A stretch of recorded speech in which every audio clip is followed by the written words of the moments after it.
नमस्कार, मैं हूं संदीप चौधरी। शनिवार का दिन, इस हफ्ते का आखिरी दिन, और हम हाजिर हैं आज का मनी मंत्र लेकर, जिसमें खबरें जो आपसे जुड़ी हैं, आपकी आमदनी, आपके खर्च, आपकी नौकरी, हमारी अर्थव्यवस्था से जुड़ी खबरें, news that you can use. जो खबरें सीधे आपसे जुड़ी हैं, आपसे सरोकार रखती हैं। कोई हिंदू मुसलमान नहीं, कोई भारत पाकिस्तान नहीं। हम खबरें जो आपके फ़ायदे की हो सकती हैं वो आपको बताते हैं, या जो आपको पता होनी चाहिए। और मेरे साथ वरिष्ठ पत्रकार सिद्धार्थ सिंह जुड़ गए हैं। और आज की जो खबरें हैं, एक खबर है और उसके पहलू बहुत हैं। मैं ज़्यादा खबरें नहीं, एक खबर के अलग अलग पहलू आपके सामने पेश करने वाला हूं। और बड़ी खबर क्या है? अर्थव्यवस्था के मोर्चे पर एक बुरी खबर है। बुरी खबर ये कि हमारी अर्थव्यवस्था की जो विकास दर है वो गोते पर गोता खाए जा रही है। जो ताज़ा आंकड़े आए हैं पिछले साल, यानी कि साल 2019-20 में हमारी विकास दर 4.2% रह गई है। और आखिरी तिमाही यानी कि जनवरी, फरवरी, मार्च, और मार्च का एक हफ्ता, लॉकडाउन का एक हफ्ता भी इसमें शामिल है, वहां पर हमारी जो विकास दर है वो 3.1, मात्र 3.1 रह गई है। और आरबीआई के गवर्नर पहले ही कह चुके हैं कि आने वाली जो छमाही है, अप्रैल, मई, जून, जुलाई, अगस्त, सितंबर, यहां पर हमारी विकास दर नेगेटिव रहने वाली है। हम और कॉन्ट्रैक्ट करेंगे और सिमटेंगे। और माइनस भी कितना, 5 से 7% का आकलन लगा रहे हैं अलग अलग रेटिंग एजेंसीज। तो आज की जो खबर है, कहां कहां हमने गोता खाया है, उम्मीद की किरण कहां दिख रही है, आपकी जेब पर इसका क्या असर होगा, आपके रोजगार पर इसका क्या असर होगा, हम तमाम बातों पर चर्चा करने वाले हैं। तो सिद्धार्थ, पहले तो जो हेडलाइंस हैं देखिए, इकोनॉमी इन डीप फ्रीज, बर्फ में लग गई है economy. Early warning, growth slows to 3.1% in Q4, which had just 1 week of lockdown. तो यानी कि अब अर्थव्यवस्था जो सरकार पहले नहीं मान रही थी, ये ऐसा नहीं है पहली बार गोता खाया है। इससे पहले की 7 तिमाही की भी मैं बात करूं, ये 8वीं तिमाही का आंकड़ा है। हम कहां 6.9 पर थे, अब गिरते गिरते गिरते गिरते हम 3.1 पर आ गए। और अभी कोरोना काल के आंकड़े नहीं आए हैं, अभी अप्रैल, मई और जून के आंकड़े आने बाकी हैं। 2 महीने हमारे पूरे हो गए हैं। संदीप, आप आज देख ही रहे होंगे सारे अखबारों में या सारे टीवी चैनलों पे ये भी खबर है कि आज मोदी सरकार ने अपने 6 साल पूरे किए हैं और दूसरी पारी के उनके आज 1 साल पूरा हो रहा है। और चारों तरफ मोदी जी की जो सफलताओं के पुल बांधे जा रहे हैं, जबकि जो आर्थिक मोर्चे पर इतनी बड़ी विफलता, मतलब लगातार इकोनॉमी जो है डिस्ट्रेस में है। और इस पता नहीं सरकार की क्या मंशा है, इस पे टोटली मुझे लगता है डिनायल मोड पे है। अब कोविड आ गया है तो सारी जो है सारी चीज़ें इसके ऊपर डाल दी जाएंगी कि ये तो कोरोना आ गया, इसकी वजह से इकोनॉमी में ये जो है कॉन्ट्रैक्शन हो रहा है। लेकिन एक और जो देखने वाली बात है, जो आपने बात कही कि 8वीं तिमाही है लगातार जब हम नीचे जा रहे हैं, जब ग्रोथ, इकोनॉमिक ग्रोथ जो है नीचे जा रही है। एक और जो महत्वपूर्ण बात आज का, अगर आप डेटा एनालिसिस करिए तो जो पिछले साल का जो हमें अनुमान कल दिया है department of statistics and programme implementation ने, कि हम लोग 11 साल का जो लो पॉइंट है वो छूने वाले हैं। 2009 के बाद 11 साल बाद जो है 4.2% की ग्रोथ का अनुमान लगाया है 19-20 में। तो आप पिछले जो 3 क्वार्टर्स हैं जो 19-20 के, सब में डाउनवर्ड रिवीजन है। मोस्ट इम्पोर्टेंट, ये बहुत, बल्कि आपने मेरा अगला सवाल ही छीन लिया। ये दर्शकों को ये भी समझाने की ज़रूरत है कि सरकार जो पहले आंकड़े दे रही थी, पहली तिमाही Q1, दूसरी तिमाही, तीसरी तिमाही का मैं उदाहरण दूंगा, ज़्यादा और उदाहरण देने की ज़रूरत नहीं है। तीसरी तिमाही में सरकार पहले कह रही थी 5.1%, 5.1, बाद में रिवाइज किया आंकड़ा 4.7 पर हम विकास कर रहे हैं। अब सरकार कह रही है कि वो 4.7 भी नहीं था, वो 4.1 हो गया है। तो ऐसे में हमारे आंकड़ों की विश्वसनीयता भी अब सवालों के घेरे में आ गई है अंतर्राष्ट्रीय पटल पर। मैं कड़वी बात कह रहा हूं, गलत तो नहीं कह रहा सिद्धार्थ। नहीं, विश्वसनीयता तो पता नहीं, मुझे लगता है विश्वसनीयता तो तब मुझे लगता है संदीप क्वेश्चन होती है अगर हम लोग रिवीजन ना कर रहे होते और डाउनवर्ड्स। अगर हम अपवर्ड ही रिवीजन करते तो मैं मानता आपकी इस बात में कुछ मतलब सच्चाई भी होती, लेकिन एज फार एज हम डाउनवर्ड रिवीजन भी कर रहे हैं, सच्चाई को एक्सेप्ट कर रहे हैं, दुनिया को दिखा रहे हैं, तो मुझे लगता है डेटा पे हमको जो है अभी क्वेश्चन मार्क नहीं लगाना चाहिए, लेकिन उस डेटा पे तो चिंता व्यक्त करनी चाहिए ना, क्योंकि लगातार इकोनॉमिक डिस्ट्रेस, मतलब इकोनॉमिक क्राइसिस में अब इस समय हिंदुस्तान है। और मुझे इस बात का आश्चर्य होता है, हैरानी होती है कि कल प्राइम मिनिस्टर ने भी देश के नाम एक पत्र लिखा, जारी हुआ, बहुत उसका बड़ा उल्लेख है आज के अखबारों में। मैं उसमें से 2-3 हेडलाइंस बता देता हूं। प्रधानमंत्री क्या कह रहे हैं? Will set global example for economic revival. दुनिया में मिसाल कायम करेंगे, अर्थव्यवस्था को रिवाइव कैसे किया जाता है, पुनर्जीवित कैसे किया जाता है। प्रधानमंत्री कह रहे हैं India will set an example in economic revival, says prime minister. और उसके बाद क्या है जो इसके अंश हैं? Modi praises countries confidence and resilience in fighting Covid pandemic. कि देखिए देश में कितना आत्मविश्वास है और हम कितने रेजिलियंट हैं, हम कितने लड़ने के लिए तैयार हैं, हम एकजुट हो गए हैं।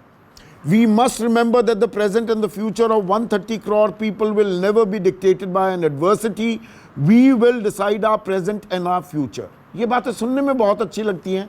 मैंने पूरा पत्र पढ़ा, लेकिन उसमें रिवाइवल प्लान क्या होगी, पुनर्जीवित कैसे होगी, हमारी अर्थव्यवस्था का चक्का कैसे घूमेगा, उस और कोई इशारा नहीं किया है।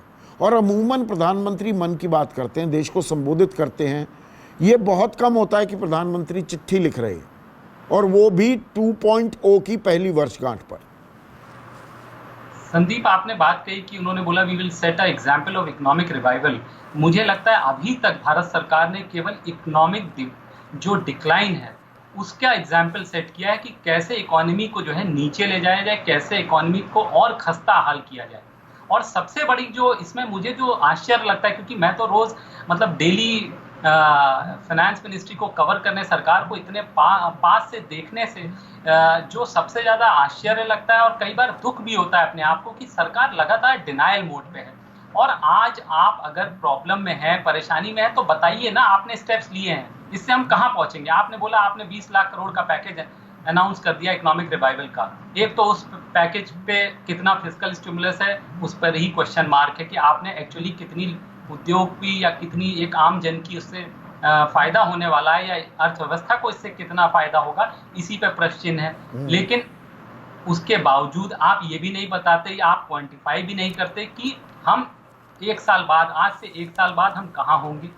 कुछ भी आप कहने के लिए तैयार नहीं है। स्पष्ट आंकड़े ऐसे हैं। देखिए खबर पर हम, और इस खबर के जो और पहलू हैं, महत्वपूर्ण पहलू हैं जो दर्शकों को पता होनी चाहिए। 11 साल में विकास दर सबसे निचले स्तर पर है। हम 2009 के स्तर पर चले गए। 2009 कौन सा साल था? 2008 के बाद का साल, जब वैश्विक मंदी आई थी। लेकिन वहाँ पर भी हम माइनस में नहीं गए थे। सरकार ने अपना खर्च बढ़ाया था, मनरेगा जैसी स्कीम्स में और पैसा लोगों के हाथ में दिया गया था, जो ये सरकार भी कर रही है, लेकिन तत्काल राहत, डायरेक्ट बेनिफिट ट्रांसफ़र नहीं हो रहा है। तो यहाँ पर माइनस की बात हो रही है। 2009 में इकोनॉमी गिरी थी, अर्थव्यवस्था की विकास दर गिरी, लेकिन नेगेटिव। एक बात आपसे बोलूं, इस वक्त जी 2009 की जो वैश्विक मंदी थी ना, तो उस समय डिमांड स्टिमुलस था बहुत बड़ा। एग्जैक्टली, यहाँ पर सप्लाई साइड को हम केटर कर रहे हैं। हाँ, 3 पैकेजेस आए थे, कैश पैकेजेस, कैश स्टिमुलस था 50 लाख करोड़ का। और उसमें आपने डिमांड पुश किया था, डिमांड क्रिएट की थी। कैसे? आपने एक्साइज काटा था ऑटोमोबाइल्स पे, एक्साइज रेट, ताकि लोग, कारें सस्ती हों, गाड़ियां सस्ती हों। आपने दूसरा किया था JNURM में स्टेट्स को पैसा दिया था कि आप बसेस खरीदिए, सिटी बसेस, सिटी में चलाने के लिए। तो उससे क्या हुआ था? बसेस का प्रोडक्शन बढ़ा। तो इस तरह से कई उपाय किए थे उस समय की सरकार ने, और डिमांड पुश किया था। अभी भी इस सरकार का डिमांड को लेके कोई भी आगे की जो योजना है वो दिखती नहीं है। और वो कितनी खतरनाक, कितनी घातक साबित हो सकती है। देखिए, core sector output crashes 38% in April। और कोर सेक्टर क्या होता है, मैं आसान भाषा में दर्शकों को अगर समझाऊं सिद्धार्थ, कोर सेक्टर होता है जो हमारी नींव होती है, जिसकी बिना पर हमारी जो अर्थव्यवस्था का इंजन है वो आगे बढ़ता है, उसका ईंधन है हमारे इंजन का। वो पावर हो, वो सीमेंट हो, वो गैस हो, वो पेट्रोल हो, वो स्टील हो। और यहाँ पर मतलब स्टील में तो 86% तक का गोता, 84% का गोता सीमेंट में, यानी कि कंस्ट्रक्शन नहीं हो रही, स्टील इस्तेमाल नहीं हो रहा है। पावर में 23-24% का गोता। तो लगातार ये कोर सेक्टर इतना नीचे जाएंगे, बिजली की डिमांड नहीं होगी, खपत नहीं होगी, सीमेंट की नहीं होगी, स्टील की नहीं होगी, गैस की नहीं होगी, तो इकोनॉमी बिना ईंधन इंजन चलता है क्या? ये संदीप तकरीबन जो हमारा जो कोर सेक्टर या जो 8 इंडस्ट्रीज का ये जो डेटा आता है, ये तकरीबन it makes up 40% of India index of industrial production. जो हमारा इंडस्ट्रियल प्रोडक्शन का जो इंडेक्स है उसका 40% हिस्सा इन्हीं 8 जो मेजर इंडस्ट्रीज हैं, कोल, इलेक्ट्रिसिटी, जो आपने बताया सीमेंट, स्टील, और सब जगह आप देखेंगे डबल डिजिट डिप है। हालांकि ये डेटा अप्रैल का है तो थोड़ा सा इसमें चूंकि लॉकडाउन आ गया था तो मैं मानता हूँ कि चूंकि सारा सब एकदम से डिसरप्शन आया भी था, फेयर पॉइंट। तो ये थोड़ा सा इसमें मुझे लगता है अपटिक, अब चूंकि धीरे धीरे इकोनॉमी दोबारा जो है चक्का धीरे धीरे चलना शुरू कर रहा है, लेकिन इस चक्के में तेजी कैसे आए उसके लिए सरकार की तरफ से कोई रोड मैप, कोई इंडस्ट्री को विश्वास दिलाना, आप उनसे बात करें। जब आप लोगों से बातचीत करते हैं तो भी किसी तरह की एक जो विश्वास होता है, जो एक कॉन्फिडेंस होता है, या जो आप बार बार कहते हैं कि सरकार मोनेटाइजेशन क्यों नहीं कर रही है, तो कम से कम एक आप लोगों को विश्वास तो दिलाओ कि हम खड़े हैं, हमें अपने ऊपर विश्वास है, हम इस इकोनॉमी को, अर्थव्यवस्था को, हमने जो है पिछले 3-4 साल में जिस तरह का बट्टा लगाया है, लेकिन हम चलो अब आप जो हुआ सो हुआ, आगे हम ये कदम उठाएंगे और जो है इस इकोनॉमी को वापस ट्रैक पे लाएंगे। अनएम्प्लॉयमेंट, मतलब आप मुझे एक डेटा बताइए संदीप, एक ऐसी चीज इन्होंने जो की हो जो इस समय इकोनॉमिक फ्रंट पे चल रहा हो, make in India, made in India. अब आप नया एक ले आए, कॉइन कर दिया आत्मनिर्भर। अब तो पता नहीं मतलब अल्टीमेटली आप करना क्या चाहते हैं। कोई जो एकदम फिक्सेटेड गोल होता है ना, जिसको बोलते हैं कि आपने जो है एकदम ये मेरा गोल है, मैं यहाँ पहुंचूंगा अगले साल मार्च अप्रैल तक, उसका कोई खाका नहीं है। जबकि ये तब है जब आपको पता है कि इस साल जो हम लोग करंट फाइनेंशियल ईयर में है कि इकोनॉमी कॉन्ट्रैक्ट करेगी, तो कम से कम हम ये तो कोशिश करें कि इस कॉन्ट्रैक्शन को मिनिमाइज करें। लेकिन मुझे इस पे भी कोई सीरियसनेस लगती नहीं है। आपने सब कुछ छोड़ दिया है, इंडस्ट्री को बोल दिया है देखो हमने ये गारंटी स्कीम्स ले आए हम लोन के लिए, जितना कर्जा लेना है ले लो। कहा ये जा रहा है कि भाई अभी चूंकि हमने लोन सैंक्शन कर दिए, अभी चूंकि लॉकडाउन था तो अब धीरे धीरे इंडस्ट्री कर्जा उठाएगी, कर्जा लेगी और धीरे धीरे लेकिन ऐसे कई सेक्टर हैं जहां पे कोई डिमांड ही नहीं है। कौन लेगा, कौन गाड़ी खरीदेगा ऐसी अनिश्चितता में? कौन ऐसे में, कहीं टूरिज्म सेक्टर आप देख लीजिए, एविएशन देख लीजिए, केवल मिनिमम ट्रैवल लोग करेंगे। तो मुझे डिमांड कहाँ से आ रही है ये मतलब मुझे समझ में नहीं आ रहा। और सरकार ने किन इकोनॉमिस्ट को कंसल्ट किया है? दुनिया भर के इकोनॉमिस्ट ने ये बोला कि डिमांड पुश की जरूरत है। हिंदुस्तानी मूल के जो दुनिया में माने जाने इकोनॉमिस्ट हैं उन्होंने भी इस बात को, मुझे समझ में नहीं आता सरकार किन अर्थशास्त्रियों से और किन पॉलिसी मेकर से बात करके। और ये जो मंदी का दानव है ना, देखिए दर्शकों को ये भी समझाने की जरूरत है सिद्धार्थ, ये मंदी का दानव जो आप इलाज बता रहे हैं, ये क्लासिकल इकोनॉमिक्स का ये स्टैंडर्ड फॉर्मूला है कि आप मंदी में गए तो आपको लोगों की जेब में पैसा देना होगा, तब खर्च होगा तो डिमांड बढ़ेगी, वरना आप और नीचे जाते जाएंगे, उस गल्लूघारे में फंस जाएंगे। और देश के इतिहास पर भी नज़र डालने की ज़रूरत है। ये खबरों में नहीं है, अखबारों में नहीं है, लेकिन ये दर्शकों को बताने की ज़रूरत है कि भारत आज से पहले, अब हम मंदी में आ गए, अब तो ऑफिशियली आ गए, अब तक तो मानते नहीं थे। बीजेपी के किसी मंत्री से बात कर लो, प्रवक्ता से बात कर लो, 3 महीने पहले तक कहते थे कौन सी मंदी, नेगेटिव ग्रोथ रेट कहाँ हुई है हमारी।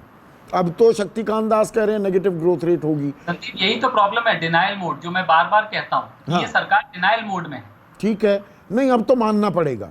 पर यहाँ दर्शकों को ये बता दें कि देश में 3 दफ़ा मंदी आई है अब से पहले। ये जो मंदी आई है ये 41 साल बाद, 79-80 में मंदी आई थी, 1966 में मंदी आई और 1958 में मंदी आई थी। और ये मंदी क्यों आई थी?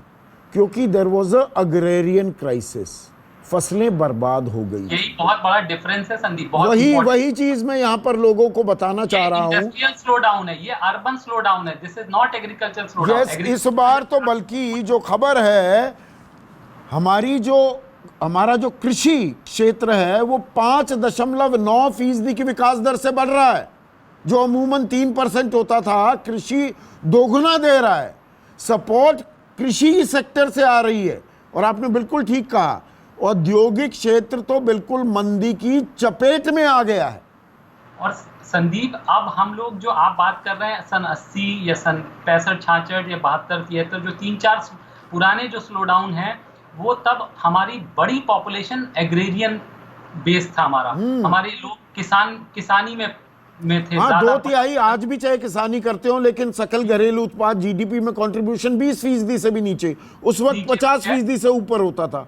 और अब आपकी एक बड़ी पॉपुलेशन जो है वो अर्बन पॉपुलेशन है, जो इंडस्ट्रियल एक्टिविटी में, किसी तरह सर्विसेज में, गुड्स में, मैन्युफैक्चरिंग में, टूरिज्म में, एविएशन में, मतलब जितने भी आप सेक्टर्स, इंडस्ट्रियल सेक्टर्स कह लें, मैन्युफैक्चरिंग कह लें, तो ये एक बड़ा डिफरेंस है। और यहाँ पे जो उसका जो रैमिफिकेशंस होने वाले हैं, जो अनएम्प्लॉयमेंट होने वाला है, जो बेरोजगारी फैलने वाली, जो लोगों पे कठिनाई आने वाली है, उसका जो इम्पैक्ट है वो कहीं ज्यादा वाइड स्प्रेड होगा। और तो इसलिए इस मंदी को हम पुरानी मंदियों से उसकी तुलना करें, ये सही नहीं होगा और ये ज्यादा चिंताजनक है। और एक और इम्पॉर्टेंट बात संदीप, जो आपने कहा कृषि क्षेत्र, अरे कम से कम ये तो कृषि क्षेत्र है जो चल रहा है, जो 6% के विकास दर से बढ़ रहा है, नहीं तो हम तो फूड क्राइसिस पे भी खड़े होते। आज तो हमारे पास कम से कम रिकॉर्ड फूड स्टॉक्स थे, तो कम से कम at least people have food to eat, नहीं तो अभी फूड इन्फ्लेशन भी आ गया होता। Already non food inflation already ऊपर बढ़ रहा है, क्योंकि सप्लाई डिमांड डिस्ट्रप्शंस आ रहे हैं,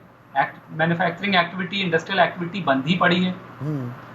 और इसका बेरोजगारी पर बहुत असर, आपकी रोजगार, आपकी नौकरियों पर, और उसके बारे में अभी भी सन्नाटा पसरा हुआ है। ये एक बड़ा ही दुखद पहलू है कि नौकरियों के बारे में बात नहीं की जा रही, बस कंपनियों का एडवाइजरी जारी कर दी, एक वो दिशा निर्देश जारी कर दिया, अरे भैया किसी की नौकरी मत लेना, सबको सैलरी देते रहना, लेकिन ज़मीनी हकीकत कुछ और ही है।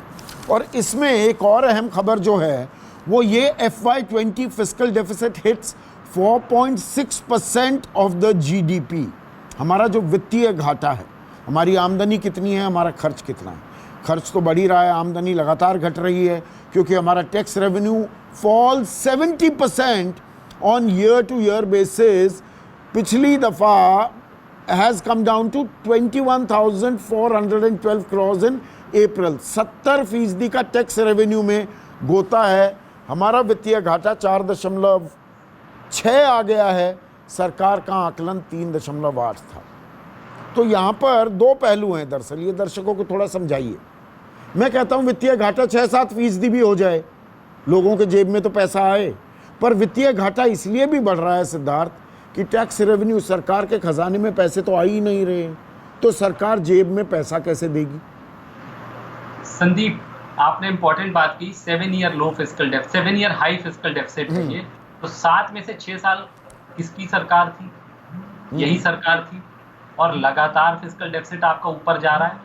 तो इसका मतलब है कि आप जो भी इकोनॉमिक पॉलिसी फॉलो कर रहे हैं उसमें कहीं ना कहीं फॉल्ट है, आपको डिजायर्ड रिजल्ट नहीं आ रहे हैं, लेकिन फिर भी आप जो है किसी भी तरह का करेक्टिव मेजर नहीं ले रहे हैं। दूसरी बात, ये प्री कोविड नंबर हैं संदीप, ये अभी कोरोना का इसका इम्पैक्ट बहुत थोड़ा सा है टुवर्ड्स मार्च, 15 मार्च से थोड़ा बहुत आप ले लीजिए संदीप। और ये 4.6 है, ये भी हमने क्या अभी February 1 को जब बजट हमने पेश किया था, तो हमने इस साल जो पिछला फाइनेंशियल ईयर बीता है, तो हमने कहा था कि हमारा फिस्कल डेफिसिट बजट में 3.3% रहेगा। हाँ। उस जब हमने रिवाइज एस्टिमेट इस साल फरवरी में पेश किए संसद में, तो हमने बोला कि नहीं साहब, हमसे इस साल तो हमारे ऊपर काफी जो है इकोनॉमी स्लो डाउन हो गया है, तो ये फिस्कल डेफिसिट हम एस्केप क्लॉज ले रहे हैं FRBM से, और वो 3.8 होगा। आप फरवरी 1 को कहते हैं 3.8 फिस्कल डेफिसिट होगा, और आप 1-2 महीने बाद उसको वो नंबर्स को भी डिफेंड नहीं कर पा रहे हैं। ये हालत है इस सरकार की।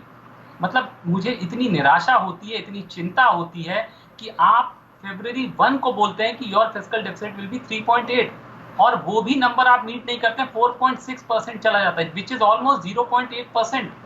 सो इतना इतना डिविएशन आपको संदीप मतलब जान के ताज्जुब होगा कि 1,70,000 करोड़ का टैक्स शॉर्टफॉल है from the revised estimates. I am not talking budget estimates which were given originally. Revised estimate given to parliament on February 1 of this year. You said you are revising your tax number, अब आप collection इतना कम करेंगे। तो इसका मतलब ये हुआ, सरल भाषा में दर्शकों को समझाइए, इसका मतलब ये हुआ कोई और रिवाइवल तो पैकेज आने नहीं वाला है, और कोई स्टिमुलस या जो लगातार आप जैसे वरिष्ठ पत्रकार और इकोनॉमिस्ट लगातार मांग कर रहे हैं कि भाई लोगों की जेब में पैसा दो, वो फिर तो आएगा नहीं। संदीप अभी तक तो देख के लगता नहीं, क्योंकि समय निकलता जा रहा है। इस पैकेज को बनाने में भी सरकार ने 2 महीने लगाए। मतलब मुझे नहीं समझ में आया कि इस पैकेज में ऐसा क्या मतलब सुरखाब के पर लगे हुए थे कि इस पैकेज को आपने 2 महीने में बनाया। और 2 महीने में अगर चलिए हम मान लेते कि आप ऐसा पैकेज बनाया कि साहब चलिए अब तो हिंदुस्तान की अर्थव्यवस्था दोबारा पटरी पे लौट आएगी, उस पैकेज के तुरंत अनवील होते होते ही उसकी स्टीम निकल गई, लोगों का विश्वास खत्म हो गया उसमें।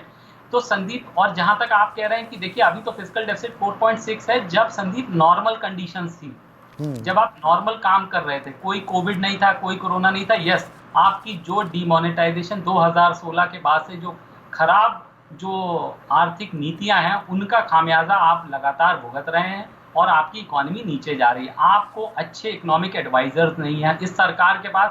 मुझे एक इंटेलेक्चुअल डेफिसिट भी बिल्कुल दिखाई देता है संदीप, एक भी एंकर नहीं है। देखिए आपको कोई तो एंकर चाहिए ना, कोई भी इंटेलेक्चुअल एंकर चाहिए ना कि इस डायरेक्शन में मूव करना है। There has to be some third person to guide the government, yes that we need to move like this. Because अभी इस सरकार में क्या है कि किसी में भी वो किसी भी आप अधिकारियों से या आप ब्यूरोक्रेसी से एक्सपेक्ट करें कि out of the box ideas आएंगे, मुझे लगता नहीं, क्योंकि उनमें भी अब कन्विक्शन नहीं रह गया है।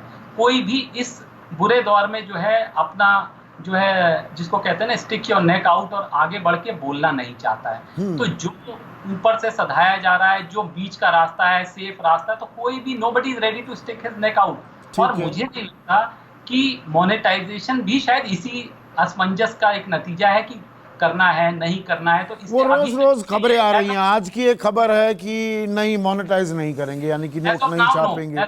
3 दिन पहले था कि नोट छापेंगे, पर अभी सितंबर अक्टूबर तक हो सकता है। सब कुछ अभी क्यों झोंक दें, तो सितंबर अक्टूबर में थोड़ा और नोट छाप सकते हैं। एक इंपॉर्टेंट पॉइंट बोलूंगा कि economy is largely sentiment based. Stock market क्या होता है, स्टॉक मार्केट हमको क्या लगता है क्या एकदम फंडामेंटल पे चलता है संदीप? ऐसा कुछ नहीं है।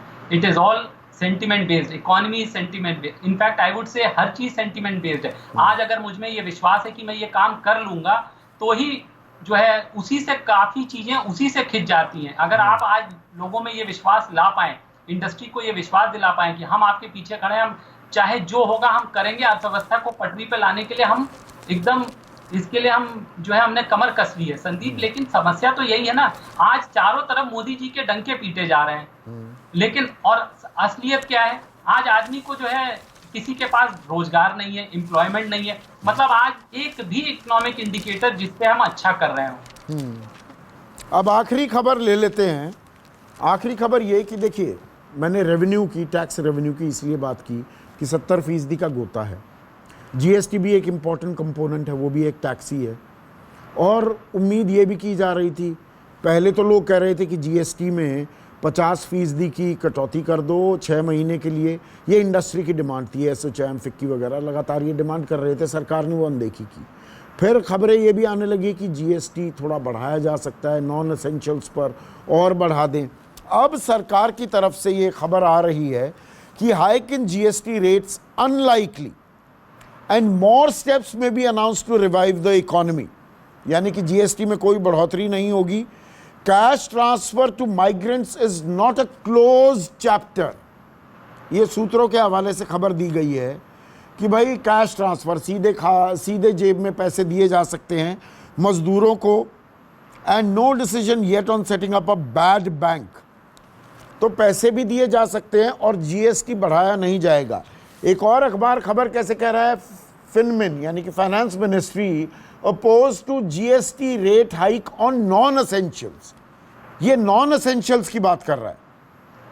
संदीप, जो जिस वित्त मंत्रालय के सूत्रों से ये खबर आ रही है, कल मैं भी वहाँ मौजूद था, तो इन तीनों चारों चीज़ों पे तफसील से मैं बता देता हूँ आपको कि एक तो ये क्लासिफिकेशन की क्या एसेंशियल है, क्या नॉन एसेंशियल है, ये कौन डिफाइन करेगा। जो आपके लिए नॉन एसेंशियल है हो सकता है मेरे लिए एसेंशियल हो। तो एक तो ये मुझे इसमें कोई मतलब कोई बहुत ज़्यादा, मैं इसको बहुत ज़्यादा तवज्जो नहीं दूंगा, और मुझे लगता है ब्रॉडली ये सरकार की मंशा है, या प्लस ये डिसीजन जीएसटी काउंसिल को लेना है। फाइनेंस मिनिस्ट्री भी उसकी पार्ट है, लेकिन they are not the decision makers. ठीक बात। लेकिन मुझे लगता है ब्रॉडली इस समय जीएसटी हाइक आप नहीं करेंगे, क्योंकि वैसे ही आपने इंडस्ट्री को कुछ नहीं दिया, जीएसटी हाइक कर देंगे तो और दोहरी मार तो अरे हाय तौबा मच जाएगी चीजें, और आप और प्राइस बढ़ा दीजिए। लेकिन जीएसटी आगे चल के जब भी इकोनॉमी पटरी पे लौटेगी संदीप, हमको रेट्स को दोबारा देखना होगा, क्योंकि हम रेवेन्यू न्यूट्रल रेट से भी नीचे जा चुके हैं। ये भी इसी सरकार की खामियां है। कभी पीयूष गोयल जी आए, उन्होंने कहा साहब इतने आइटम पे घटा दो। तो कंसिस्टेंसी आपकी इकोनॉमिक पॉलिसी में है नहीं। दूसरा, आपने कहा कैश ट्रांसफर। संदीप, मुझे नहीं लगता अभी उस पर भी कोई बहुत सीरियस थॉट है। थॉट होगा, ये करेंगे, लेकिन समस्या क्या है कि क्योंकि उसके लिए कांग्रेस पार्टी हमेशा से पुश कर रही है बहुत एग्रेसिवली, तो अगर अभी कर दिया तो कांग्रेस की बात सही हो जाएगी। तो ये अभी भी वो भी मुझे लगता नहीं कि तुरंत कुछ होगा। मोर स्टेप्स की बात तो ये है कि हमारे वित्त मंत्री जी हमेशा कहते हैं कि I am always open to taking steps as and when required. जब भी जरूरत होगा, जो भी होगा मैं कर रही हूँ। लेकिन अगर आप उनसे ये पूछे कि मैडम जो भी आप कर रहे हैं उससे क्वांटिफाई क्या होगा, क्या नतीजा या किस गोल से कर रही है, वो बता नहीं पाती हैं। तो मुझे संदीप अभी इन चीजों में काफी तो स्पेसिफिक्स और डिटेलिंग में अभी सरकार जाने को तैयार नहीं, जनरलाइज्ड बातें होती हैं। बिल्कुल। और संदीप, मोनेटाइजेशन भी अगर करना है तो अभी करो। आप कम से कम अभी लोगों को विश्वास दिलाओ कि we are going to monetise, we will put money heavily into infrastructure, we will start huge infrastructure projects, we will create demand for steel, cement, roads बनाएंगे, पोर्ट्स बनाएंगे, बड़े जो भी जिस तरह से भी आपको जनरेट करना है। क्योंकि अभी आपने कहा ना शुरू में कि प्राइवेट सेक्टर की तरफ से तो डिमांड है नहीं, it is all public spending. MNREGA में भी अभी बहुत ज्यादा कंजम्पशन बढ़ा है पिछले 15-20 दिन में। दो ही जगह है, कृषि के अलावा पब्लिक स्पेंडिंग बढ़ी है, वो 10% बढ़ी है। तो और एक और बात जो बोलना चाहूंगा संदीप कि एमएसएमई की तरफ भी सरकार को देखना होगा, क्योंकि सरकार की देनदारी बहुत ज्यादा नहीं है। तो यहाँ कहीं ना कहीं हमारा प्राइवेट सेक्टर भी एट फॉल्ट है। सरकार को उनको बुला करके भी टाइट करना होगा, क्योंकि जो बड़े इंडस्ट्रीज हैं, बड़े जो इंडस्ट्रीज हैं, उन्होंने अपने वेंडर्स, जो एमएसएमई वेंडर्स हैं, उनके काफी पैसे रोक कर बैठे हुए हैं। तो अगर एमएसएमई को भी पुश करना है, जो आप स्कीम लाए हैं, अगर आप चाहते हैं वो जो है उसको अमली जामा पहनाया जाए, वो पटरी पर उतरे, वो कारगर हो, तो आपको कहीं ना कहीं इंडस्ट्री को बुला कर ही उनको ये प्रेशर डालना होगा, उनको इस बात के लिए कहना होगा कि वो एमएसएमई के भी ड्यूज क्लियर करें। एक और खबर मैं ले लेता हूँ। देखिए, हमने सेक्टर्स की बात की, कोर सेक्टर की, पावर हो, स्टील हो, सीमेंट हो, गैस हो, अब वो सब गोता खा रहे हैं। वहाँ पर आप फिस्कल स्टिमुलस दे नहीं रहे। आपने रेस्टोरेंट्स और होटल्स की बात की, वो भी ज़बरदस्त चपेट में है मंदी के। अब खबर ये आ रही है, ये बड़ी खबर है, लॉकडाउन में भी कन्फाइंड टू 13 सिटीज़, 13 शहरों में, और जहाँ पर संक्रमण ज़्यादा है, और वो ऑब्वियस सी बात है, उनके नाम आप भी जानते हैं, मैं भी जानता हूँ। मुंबई है, सूरत हो गया, अहमदाबाद हो गया, दिल्ली एनसीआर का इलाका हो गया, बेंगलुरु हो गया, ये तमाम शहर हैं, यहाँ पर लॉकडाउन रहेगा। And hotels and malls could open. Delhi सरकार ने, कल रात की खबर थी, वो कह रही है ऑड इवन वाला फॉर्मूला कर दो, एक दिन खोल दो मॉल्स, एक दिन। इससे डिमांड रिवाइव कर जाएगी क्या? मेरा सवाल बिल्कुल इकोनॉमिक सवाल मैं आपसे पूछ रहा हूँ। नहीं संदीप, अगर आप मॉल और मॉल्स को खोलेंगे, शॉपिंग कॉम्प्लेक्सेस को खोलेंगे, तो कुछ तो शुरुआत होगी ना, कहीं कुछ शुरुआत तो करनी पड़ेगी ना, क्योंकि वो मॉल्स में जो लोग एम्प्लॉयड हैं, जो लोग शॉपिंग कॉम्प्लेक्स, तो उनका भी तो हमें कुछ देखना होगा संदीप। नहीं, उसके लिए लोगों को जाना होगा ना, और वहाँ खर्च करेंगे। मैं बात, देखिए, वही मैं डिमांड सप्लाई पर आ रहा हूँ बात लेकर। मेरा मानना है कि अब हम एक रियल वर्ल्ड में हैं। देखिए, कोरोना और नो कोरोना है ना, हम लोग भी काम कर रहे हैं ना संदीप, आप भी काम कर रहे हैं, आपके ऑफिसेज में जितने भी आपके साथी हैं सब कोरोना में, और मुझे लगता है और एग्रेसिवली काम कर रहे हैं और रोज बाहर जा रहे हैं। तो उसी तरह से लोग संदीप धीरे धीरे लौटेंगे। अगर आप खोलेंगे नहीं तो शुरुआत कैसे होगी? ठीक है, सही बात है। छोटी शुरुआत, लेकिन कारगर होगी, शुरुआत होगी। और एक संदीप, एक और इम्पोर्टेंट मैसेज जाता है, जो लोग उन शॉप्स, उन मॉल्स में एम्प्लॉयड हैं, कुछ उनके लिए भी तो एक धारा सा बंधेगा, उनको भी तो एक रे ऑफ होप दिखेगी। तो संदीप, मुझे लगता है बिल्कुल करना चाहिए, शुरुआत करनी चाहिए।